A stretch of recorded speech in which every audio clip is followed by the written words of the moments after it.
Olá, muito bom dia! Está começando mais um Campo Vivo. Hoje, você vai conhecer um equipamento que testa a qualidade de água de forma inovadora. Vai saber qual o segredo de uma boa produção de morangos.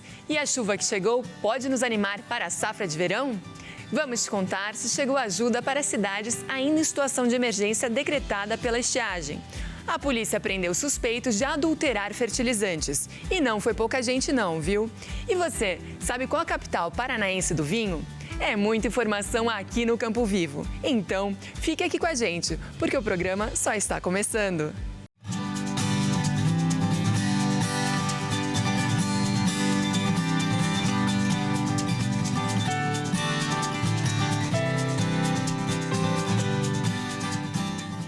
Uma empresa paranaense criou um sensor para avaliar a qualidade de água em tempo real. O equipamento foi desenvolvido com o apoio do Instituto de Tecnologia do Paraná, o Tecpar. As sondas só precisam tocar a água e a ferramenta indica se ela está dentro dos padrões da Organização Mundial da Saúde ou contaminada. Se está contaminado, a gente vai identificar se a nível de condutividade elétrica alta, a gente pode identificar se foi por metal ou decomposição de matéria orgânica, no caso de esgoto doméstico ou industrial. O grande diferencial é a rapidez do diagnóstico. Hoje, para testar a qualidade da água de um rio ou nascente, amostras precisam ser coletadas e enviadas a laboratórios. Isso pode demorar alguns dias. Agora, com o dispositivo, o resultado sai em 2 minutos. O que nós trazemos hoje é agilidade na informação para possível contaminação ou não, ou questão industrial. A empresa às vezes precisa controlar o pH, a condutividade de um produto e precisa ter isso em tempo real. E hoje muitas das vezes é medido pontualmente, a cada 3 horas ou a cada 15, 20 dias. E é isso, você já pegou uma contaminação, já perdeu todo um produto. A ideia é que o sensor chegue ao mercado ainda neste ano. O projeto recebeu apoio da incubadora tecnológica do Tecpar e também conta com um aplicativo gratuito que pode ser usado por qualquer cidadão. Essa tecnologia pode ser aplicada em vários segmentos, né? Tanto na indústria, no agronegócio, mesmo propriedades privadas, né? Que a pessoa queira controlar ali, conhecer a qualidade e acompanhar de um poço, por exemplo, a água de um poço, ou de um córrego, de um rio que passe perto. Então, o escopo é bastante amplo da aplicação, né? Tendo em vista que o fornecimento do dado para a pessoa conhecer aquele tipo a qualidade daquela água é o ponto determinante. O equipamento pode ser muito útil na criação de peixes e outros animais e também para o uso da água na agricultura. É muito bom ver a inovação andando sempre junto com o nosso agro. A estiagem comprometeu de forma grave muitos municípios do Paraná. Eles precisaram de ajuda do poder público para se recuperar. O recurso veio do FECAP, o Fundo Estadual de Calamidades Públicas. A seca registrada nesse ano no Paraná afetou diversos municípios. 12 cidades decretaram situação de emergência e agora receberam um repasse de R$1 milhão do governo do estado para minimizar os impactos. A aplicação desse recurso é fiscalizada pela Defesa Civil Estadual, com base no plano de trabalho que foi informado pelos gestores municipais. Esses 12 municípios, recebem esse dinheiro para poder aplicar em várias ações que auxiliem a população para passar durante esse período. Sejam cestas básicas, caixas d'água, reservatórios e mesmo combustível para caminhões, máquinas, para trabalhar na infraestrutura de atendimento e abastecimento de água para a população. E um dos municípios que mais sofreu com a falta de chuvas foi Goiôerê. Nós acompanhamos o drama vivido pelos moradores que ficaram meses sofrendo com o rodízio no abastecimento de água. Mas agora, com a entrada em operação de 2 novos poços, aliados à produção dos poços em operação e complementado com caminhões-pipa, o abastecimento foi normalizado. Mas muitas cidades ainda continuam sendo afetadas pela falta de chuvas e altas temperaturas. Assis Chateaubriand foi uma delas. Diante desse cenário, o setor agrícola foi o mais afetado. O município decretou situação de emergência. O produtor esperava ter uma produtividade dentro do esperado, que é da nossa região, né, de 60, 70, 80 sacas por hectare. E mediante a questão de falta de chuvas, isso não ocorreu. né? E também se estendeu para a cultura seguinte, no caso foi o milho segunda safra, né? 2024, plantio início de janeiro e meados de fevereiro, onde também a seca permaneceu, né? E ocasionando grandes danos aí à questão de rentabilidade ao produtor, trazendo graves problemas aí, né? E não só os produtores, né, de soja, milho e trigo, né? Isso aconteceu também aos avicultores, piscicultores da região, suinicultores, que também sofreram bastante mediante as chuvas não ocorridas. Para acessar os recursos do Fundo Estadual para Calamidades Públicas, as prefeituras precisam publicar o Decreto Estadual de Emergência ou Estado de Calamidade Pública e solicitar o reconhecimento à Defesa Civil Estadual. O FECAP simplifica os trâmites de transferência do governo aos municípios nos casos de desastres. E a liberação dos 5 milhões integra um pacote de 24 milhões para ações de combate aos efeitos da estiagem e incêndios florestais. Esses recursos, gente, são muito importantes para que os municípios se recuperem, inclusive porque o campo é a principal fonte de renda da maioria deles. Além disso, o volume dos rios do Paraná ainda não voltou ao normal. O momento é de atenção. Bom dia, família do campo. Eu me chamo Aniele, sou mobilizadora do Senar no Sindicato Rural de Cascavel e venho convidá-los a estarem participando do nosso workshop AgroPro, que será realizado no dia 27 de novembro na sede do Sindicato Rural das 8 ao meio-dia. Entre em contato conosco e inscreva-se. Teremos também em novembro, no dia 28 e 29, o curso de orquídeas, produção em vasos. Não perca a oportunidade de estar participando deste curso. Teremos também em dezembro, nos dias 19, 20 e 21, na Fundetec, o curso de jardinagem. Entre em contato conosco e participe dessa programação incrível que temos para você, produtor. A gente vai para um rápido intervalo, mas você não sai daí. Ainda tem muita informação aqui no Campo Vivo. Olha só. Com a volta da chuva, o plantio da safra de verão acelerou no Paraná e nossa equipe acompanhou uma fiscalização voltada para proteger os peixes da Piracema. E você, sabe qual é a capital do vinho no Paraná? A gente mostra tudo isso e muito mais daqui a pouquinho aqui no Campo Vivo.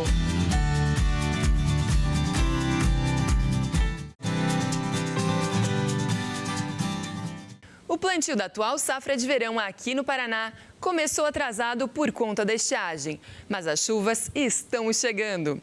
Por isso, os produtores esperam que a colheita recupere as perdas da última temporada. O plantio da soja já atingiu 2/3 dos mais de 5 milhões de hectares previstos. No terreno onde o Felipe aluga, em São José dos Pinhais, na Grande Curitiba, também já está tudo preparado para a chamada safra de verão. Atualmente, a área de 45 hectares deve render uma condição boa financeira para os próximos meses. Começo do plantio da safra passada tivemos muita chuva, né? Muita chuva e agora está um pouco melhor distribuída, né? Se o clima for favorável, nos próximos 10 dias, a semeadura pode chegar a 90%, restando apenas áreas que costumam ser plantadas mais tarde. Sinal de bons negócios. Segundo o Departamento de Economia Rural, a área plantada na safra de inverno encolheu para 1.146.000 hectares. Até agora, aproximadamente 80% dessa área foi colhida, com lavouras ainda a campo, principalmente nas regiões mais ao sul do Paraná. Em relação ao milho, já está quase todo plantado, cobrindo 95% dos 259.000 hectares previstos para a primeira safra. Já a colheita da segunda safra de batata paranaense está quase completa, com apenas 78 hectares a serem colhidos. Para o tomate de segunda safra, a produção deve ser de 110.000 hectares. Para o verão, a colheita de soja ainda deve ser superior a 22 milhões e 400 mil toneladas, superando em pelo menos 21% o ciclo anterior. Comecemos aí um pouco melhor que ano passado, né, por condições climáticas, né? Por enquanto as expectativas são um pouquinho melhor do que ano passado, né? Que a boa safra aconteça não só aqui no Paraná, mas em todo o nosso país. O setor produtivo tem superado sempre muitas dificuldades e eu tenho certeza que vamos vencer mais essa etapa, pessoal. E esta semana, a Polícia Civil do Paraná prendeu em flagrante 12 pessoas ligadas à adulteração de fertilizantes. Foram 2 ações na região metropolitana de Curitiba. Em Fazenda Rio Grande, um caminhão foi apreendido em frente ao barracão onde o motorista teria levado o fertilizante para ser adulterado. uma carga avaliada em quase R$100 mil, em que era feito o transbordo para esse barracão, adicionado outros produtos, visando falsificar aquele material e dobrar o volume dos fertilizantes, visando obter uma vantagem pecuniária de R$200 mil. 7 pessoas foram presas, inclusive o motorista do veículo. Foram autuadas em flagrante delito pela nossa central de flagrantes, pelos crimes contra a economia popular, associação criminosa e fraude na entrega de coisa. Além disso, foram apreendidos 4 veículos, o próprio caminhão bitrem com a carga, empilhadeiras e demais objetos que eram utilizados pelos suspeitos, pelos autores. Já neste barracão em Araucária, uma carreta e bags, provavelmente com o fertilizante já adulterado. Segundo a Polícia Civil, um dos suspeitos disse que parte da carga original já tinha sido desviada. O resto seria transportado com nota fiscal também adulterada. Entre os 5 detidos, o dono do barracão ainda tentou subornar os policiais. Ele teria oferecido R$150 mil para que eles não registrassem a operação. Todos foram autuados por associação criminosa e receptação qualificada. O dono do barracão também foi enquadrado no crime de corrupção ativa. E é assim que muitas vezes os produtores investem e não conseguem o retorno na produção. Insumos sem procedência garantida, além de não fazer efeito na lavoura, causa prejuízo direto no bolso do agricultor, ou seja, prejuízo dobrado. E falando em lei, o Brasil tem legislação rigorosa para a produção rural. Por isso, é importante conhecer a responsabilidade civil do produtor e saber como evitar problemas em um ponto muito sensível da atividade, o uso dos agrotóxicos. É o nosso quadro Direito no Agro.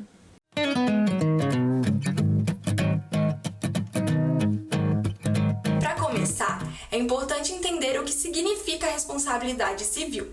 Como produtor rural, você pode ser responsabilizado por danos à saúde dos consumidores causados pelos seus produtos. Isso significa que, se alguém consumir um produto fornecido por você que esteja contaminado, por exemplo, por agrotóxicos acima dos limites permitidos, você pode ser obrigado a indenizar essa pessoa. Mesmo que não tenha cometido um erro direto, a legislação brasileira impõe o que chamamos de responsabilidade civil objetiva. Ou seja, se houver um dano, a responsabilidade é sua, independentemente da culpa. Portanto, estar em conformidade com as normas e seguir as boas práticas é fundamental para proteger o seu negócio. Agora, vamos falar sobre o uso dos agrotóxicos. Sabemos que eles são importantes e essenciais para controlar pragas e garantir a produtividade agrícola, mas o uso inadequado pode trazer sérias consequências. O excesso ou uso incorreto dos agrotóxicos pode contaminar o solo, a água e principalmente os alimentos. Isso não só compromete a saúde dos consumidores, mas também pode comprometer a saúde dos trabalhadores do local, além de gerar multas, processos judiciais e até mesmo a suspensão das atividades. A lei dos agrotóxicos impõe uma série de regras para garantir o uso seguro desses produtos. É fundamental seguir essas orientações e também as normas da Anvisa e do Ministério da Agricultura.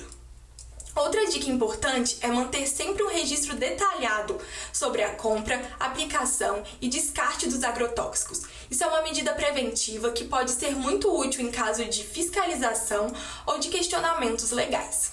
Ao garantir que seus produtos atendem às normas de segurança, você protege tanto a saúde do consumidor quanto a viabilidade do seu negócio. Atenção! Eu quero falar com você, produtor rural, empresário do setor de transportes e do setor de pesados que quer qualidade e segurança. Olha o recado que a Tropa tem para você. Você que está procurando a melhor carreta agrícola do mercado, conheça os novos modelos 2025 da Tropa Implementos, especializada na customização conforme a necessidade de cada cliente.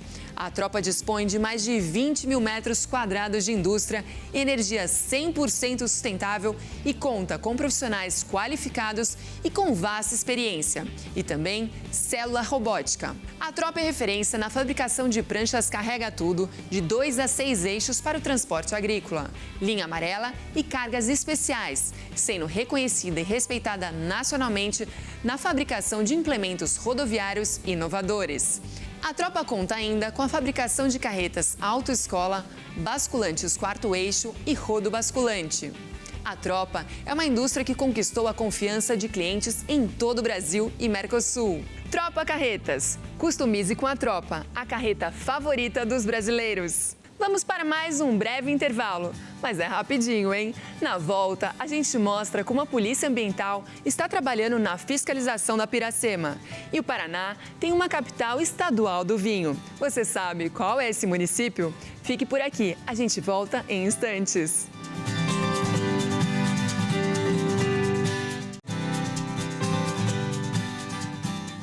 Estamos de volta com o nosso Campo Vivo deste domingo. Para você que gosta do mundo agro, seu lugar é aqui. Como a gente já sabe, estamos na Piracema, o período de reprodução de peixes nativos na bacia hidrográfica do Rio Paraná. Portanto, é proibido pescar essas espécies. E a Polícia Ambiental intensificou a fiscalização nos rios. Na região central do estado, nossa equipe acompanhou de perto todo esse trabalho. Olha só. Em terra firme e pela água. Durante a Piracema, os olhares dos policiais ambientais ficam ainda mais atentos a possíveis imprudências às margens dos rios. A fiscalização se dá ao longo de todo o ano. Porém, no período de Piracema, nós intensificamos esse policiamento. Colocamos um número maior de policiais para fazer essas fiscalizações. São diversas atividades que a gente executa, mas assim, nesse período a gente dá uma ênfase em fiscalizar, em patrulhar todos os rios alagados e represas do estado do Paraná, para que a gente consiga assim, localizar os pescadores predadores e tomar as medidas cabíveis. O período da Piracema, que começou na semana passada, vai até 28 de fevereiro. É o período do defeso da Piracema para permitir que os peixes de água doce possam se reproduzir e assim continuarem, né, na natureza, sobrevivendo e o meio ambiente sendo preservado. O nosso foco é a pesca predatória, né? São aqueles que desrespeitam essa portaria do IAT e vão pescar espécies nativas, que são o lambari, o bagre, o cascudo, o dourado, o pintado. Então, essas espécies nativas é totalmente proibida a pesca delas, né, sendo permitida apenas a pesca das espécies exóticas, que são o bagre africano, black bass, catfish, corvina, tucunaré. Esses podem, a própria tilápia, né, é permitida. Agora a gente vai acompanhar como é uma abordagem da polícia a pescadores identificados aqui na beira do rio. O lambari, traíra, cascudo, bagre, eles não podem fazer a captura desses peixes. O que é autorizado? Tilápia, carpa, peixe-rei. Então esses peixes que tem aqui no alagado, que são autorizados, podem captura, senão, se caso for flagrado aí, vocês com esse tipo de peixe, vai dar sanções administrativas e penais. Então a gente veio para descansar e pegar um fritinho pra gente comer aqui mesmo, ficar consciente. Eu acho muito legal isso. A gente gosta de se divertir, respeitando o meio ambiente, sempre em busca do lambarizinho, com a família. Respeitar o meio ambiente, não usar equipamentos predatórios e buscar pegar aqueles peixes que não estão proibidos dentro da legislação. Mas o tipo de consciência que todos deveriam ter, às vezes é fisgado pela falta de respeito com a natureza. Como a pessoa é penalizada? A multa ela se dá pela quantidade de peixes e pelos equipamentos que ele está utilizando. E também pelo período que ele de pesca. Né? Por exemplo, se for flagrado com peixe e pescando com peixe nativo na época da Piracema, ele vai ser multado, tem uma multa adicional em razão de estar pescando na Piracema. Além da apreensão de materiais de pesca, a apreensão de embarcações e também a questão criminal que também vai ser encaminhada à delegacia e preso em flagrante.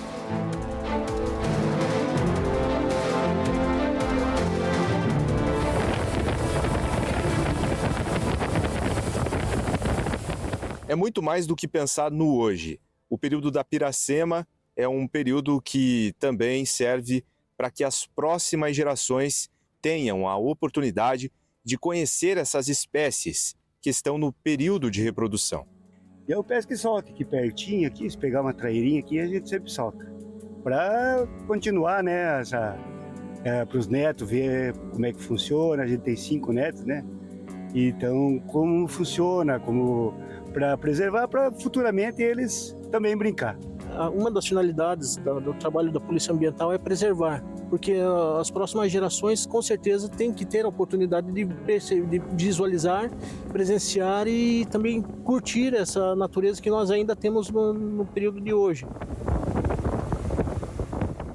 Pessoal, reforçando, a Piracema segue até dia 28 de fevereiro de 2025. As espécies nativas são fundamentais para o equilíbrio do bioma onde o Rio Paraná está inserido e para todo o meio ambiente. E quem gosta de morango por aí? A fruta é a alternativa de renda na região metropolitana de Curitiba. Vamos acompanhar a reportagem.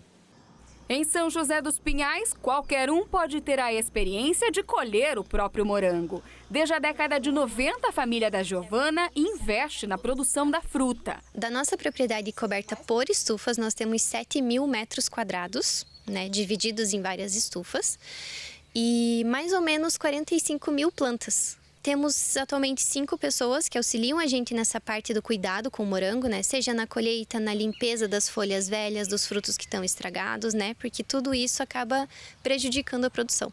Um mercado lucrativo. Paraná produz mais de 34 toneladas de morangos por ano. Quase metade sai da região metropolitana de Curitiba e boa parte de agricultores familiares, com menos de 10 hectares. O plantio de morango se torna uma boa opção para o pequeno produtor porque não exige grandes investimentos. Mas não se engane, essa é uma fruta que precisa de bastante cuidados, principalmente na hora da colheita. Se ela não for feita da maneira certa e no tempo certo também, todo o trabalho realizado, desde a preparação da terra, pode ser perdido. Esse morango aqui, ele já está bem no pontinho para a gente colher e comer. Ele já está no ponto de maturação excelente para a gente comer.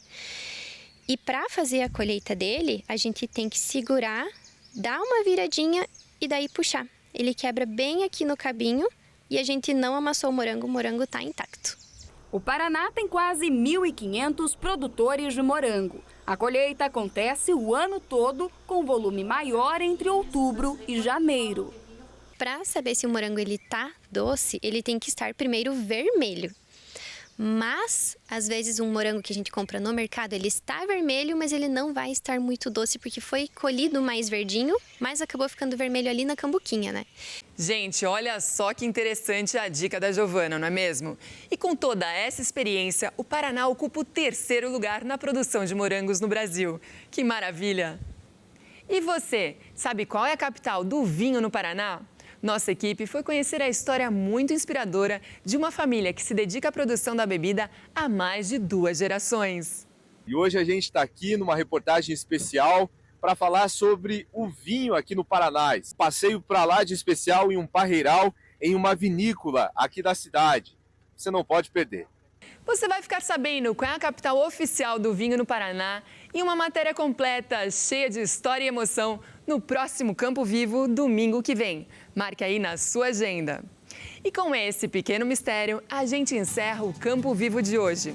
Foi muito bom ter a sua companhia para compartilhar tanta informação importante. E se você perdeu alguma matéria ou quer assistir o programa de novo, é só apontar a câmera do celular para esse QR Code que aparece aí na sua telinha. Daqui a pouquinho vai estar tudo por lá. Agora, aproveite o domingo e que a sua semana seja muito abençoada. Para você que gosta de notícias do agro, seu lugar é aqui. O Campo Vivo volta no próximo domingo para todo o Paraná, comigo, Lúlia Barbeiro. E é claro, eu te espero. Tchau!